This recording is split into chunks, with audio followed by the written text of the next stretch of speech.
Get all the latest news and coronavirus and more delivered daily to your inbox.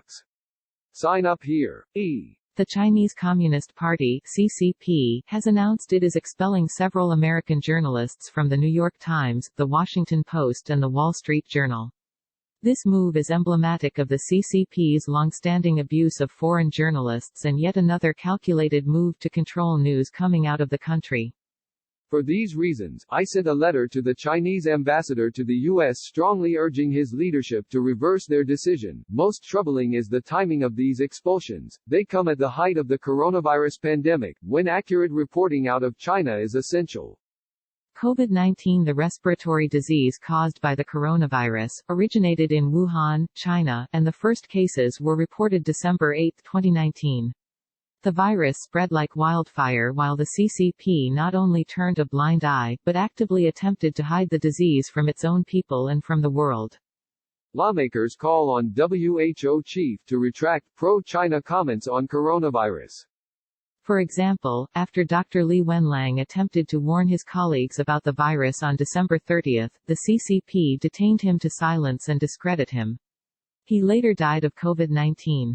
On January 3, the Chinese National Health Commission reportedly put a gag order on any information related to the virus. Even after the CCP finally confirmed a new coronavirus outbreak on January 9, it took no action to contain it. Instead, Chinese leaders allowed massive travel within the country and abroad to celebrate Spring Festival, with some estimates as high as 3 billion total trips taken. It wasn't until January 27, almost 2 months after the first reported case, that China finally suspended travel to foreign countries. Click here to sign up for our opinion newsletter. A recent study by the University of Southampton found that if interventions in the country could have been conducted 1 week, 2 weeks, or 3 weeks earlier, cases could have been reduced by 66%, 86% and 95% respectively, significantly limiting the geographical spread of the disease. In other words, the CCP stifled vital life-saving information for almost 2 months, contributing significantly to the spread of the coronavirus not only within China and among its own people, but throughout the entire world. Let me be clear, the blame for this crisis falls squarely on the irresponsible behavior of the CCP and its leaders, not the people of China, and certainly not the millions of Asian Americans who contribute to our great nation. This virus originated in China, but it has no ethnic or cultural connection to the Chinese people. It is the CCP that must answer for the role it played in this virus spreading so quickly throughout China and the world. Recently, the CCP has kicked its propaganda machine into full gear in a desperate attempt to hide its culpability in the spread of COVID-19. High-ranking CCP diplomats are spreading false conspiracy theories, including blaming the United States Army for creating and spreading the coronavirus.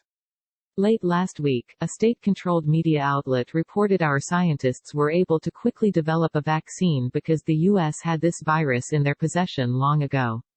My constituents and the rest of America are not fooled by this, and neither is the rest of the world. Even more troubling is the CCP's attempt to rewrite history by weaponizing the supply chain and access to critical equipment.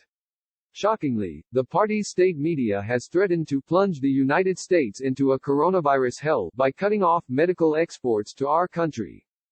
Further, we've already seen stories about the CCP sending face masks and other medical supplies to hard-hit areas like Italy in an attempt to buy forgiveness. Click here to get the Fox News app. Taken together, the message is clear: the CCP is leveraging its control of critical medical supplies to reward those who fall in line, and punish those who refuse to believe its lies.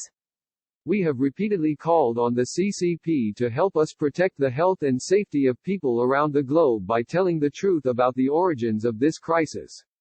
It's time for China to accept culpability in the spread of this virus and work with the global community to quickly bring an end to it.